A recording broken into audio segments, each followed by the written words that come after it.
GM fam, welcome to the show. My name is Minty, and today I want to talk about candy gamification. Today there was a meeting on gamification, and several members of the community were invited to just kind of get a quick demo and ask a few questions and kind of get a feel for if candy's going in the right direction or not from the community perspective. So it was a really great meeting, and I want to give you guys the scoop.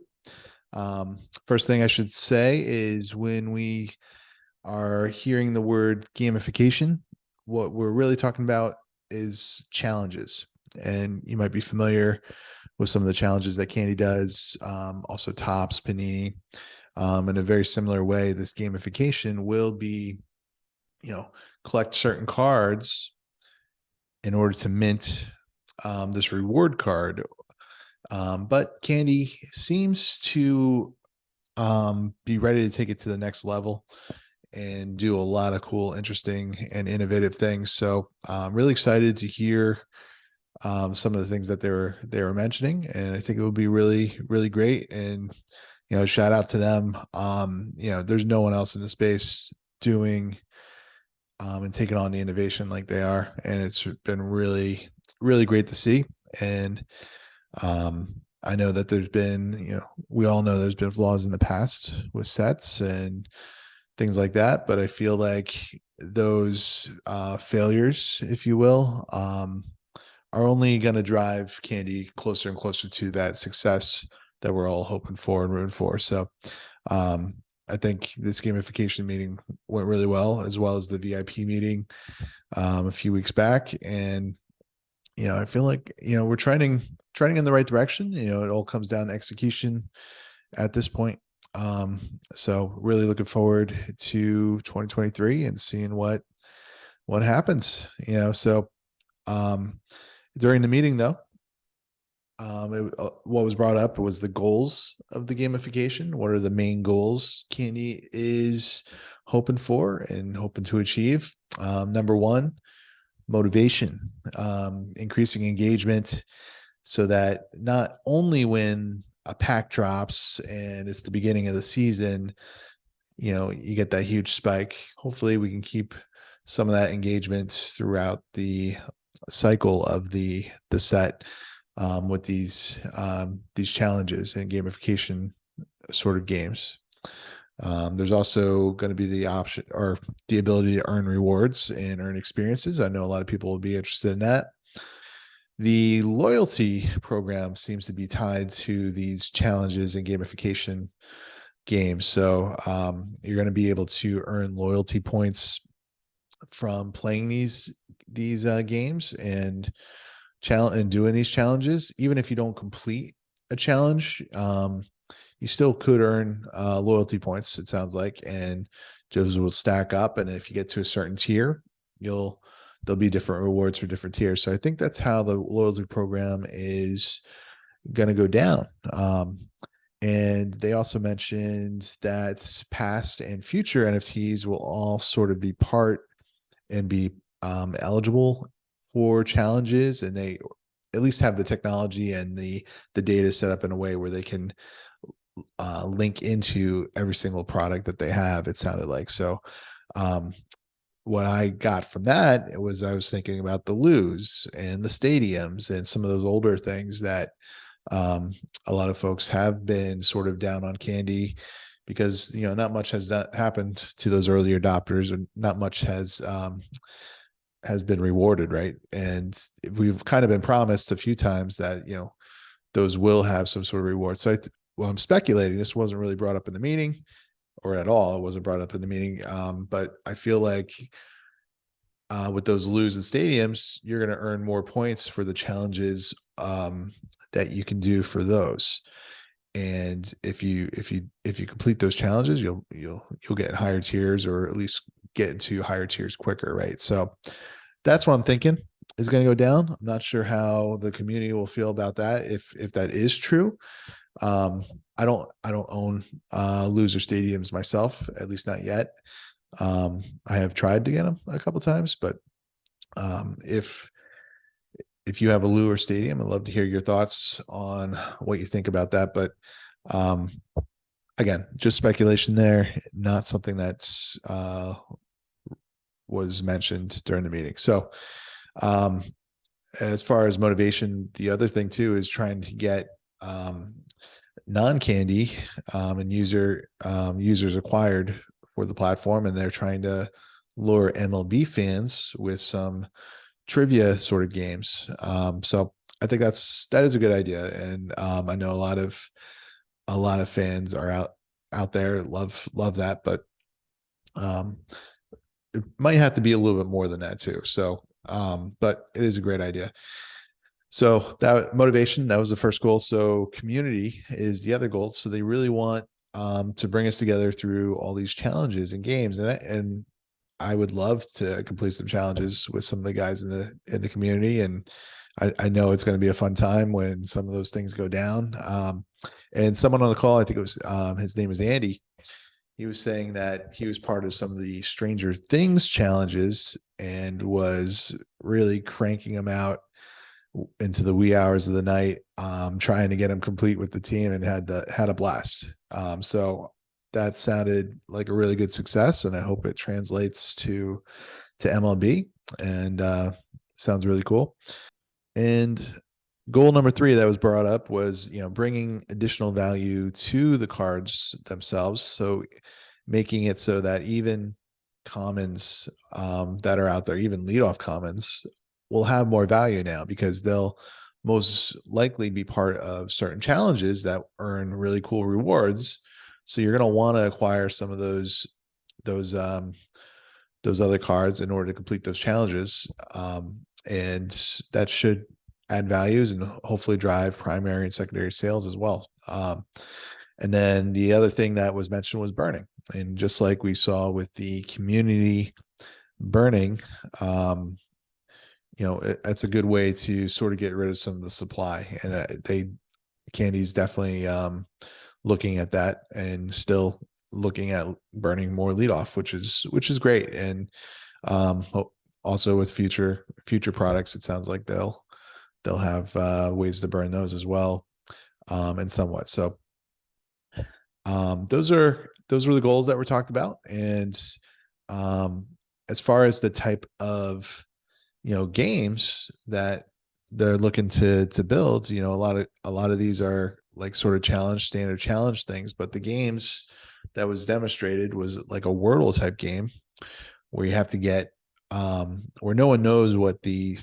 the combo is going to be, but after you do a little trial and error, you start figuring out little clues, and then eventually someone will knock it out of the park, so to speak, and solve it correctly, and then they would get a reward, right? So that was one of the games demonstrated, but it sounds from the call that they're looking to do so much more. A lot of different games, maybe not right at the start, but have a lot of ideas already, and also a lot of community type games. So it should be a really interesting program. I'm all for it. So the concerns that came up though, and some of the things that we need to think about in order to make sure these challenges and games are done right, is number one, avoid chokes as much as possible, at least, right? So if I just know from Panini, for example, they regularly post when every week they do a challenge, right? And they regularly post at the same time what the challenge cards are going to be. And of course, people pick up on that, and the early bird gets the worm in a lot of ways, or the early bot gets the oil. I don't know if that's a phrase, but that's kind of what happens. The bots scoop up those common cards or whatever you need to complete the challenge, or at least one of those cards, and just kind of runs the market on them, chokes it, and now you have to pay a card that was $5 yesterday, or even $2 or $1, is now 100 plus because someone was just quicker to those cards than you were. So I hope Candy recognizes that. We mentioned that to them in the meeting, and it sounds like they're they're going to try a lot of different things and sort of have a lot of control over what type of cards and can monitor um, the cards that might be choked or whatnot. So it sounds like they are aware of it and they're going to try their best to avoid it. But it really is a big problem with the challenges. Number two is rewards. You got to have good enough rewards to keep people interested. You don't want to just give them some common lead off random out there. That's not going to be enough to entice them to keep going with the challenge. So you want to make it a reward, sort of like a pack. And that was actually mentioned during a meeting by a couple of people, is packs as rewards. Those are really ideal because you can hold back some prior to the drop so that you can have them for these challenges. And then someone can rip it and have the fun experience of ripping something and have the chance at a cool legendary, or they can also sell it. And it's like they won a cash prize for completing a challenge, right? So, packs are really liquid and are kind of like cash in some ways. So I hope Panini's looking into that and really thinking about packs as rewards, not just cards. And that gets me to point three is, if we do rewards of cards,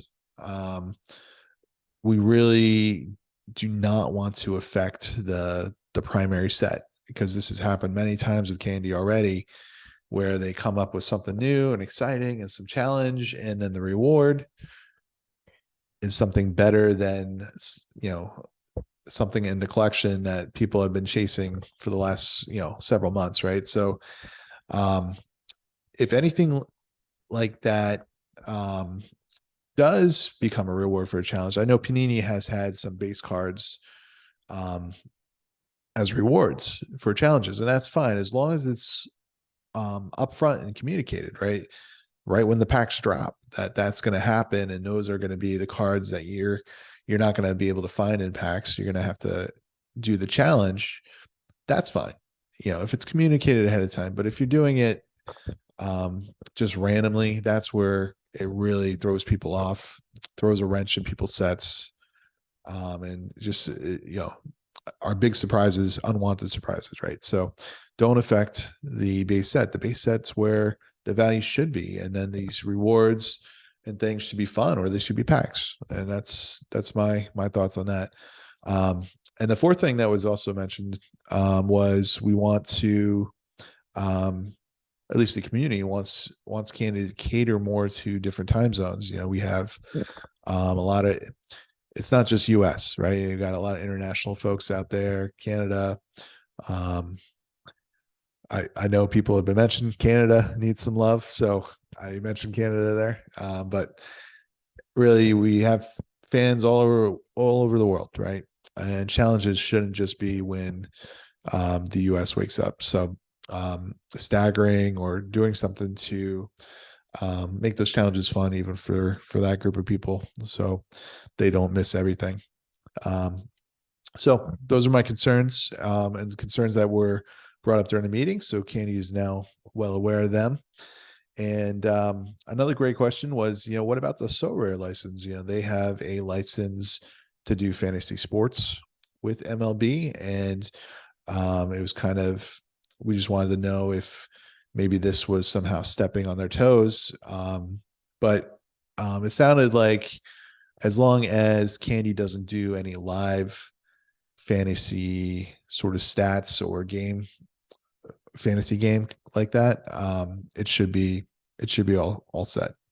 And a lot of these challenges and games that you kind of do through Discord or wherever else in the metaverse, even at one point, will be a lot of fun, and we should be partaking in those community activities pretty soon.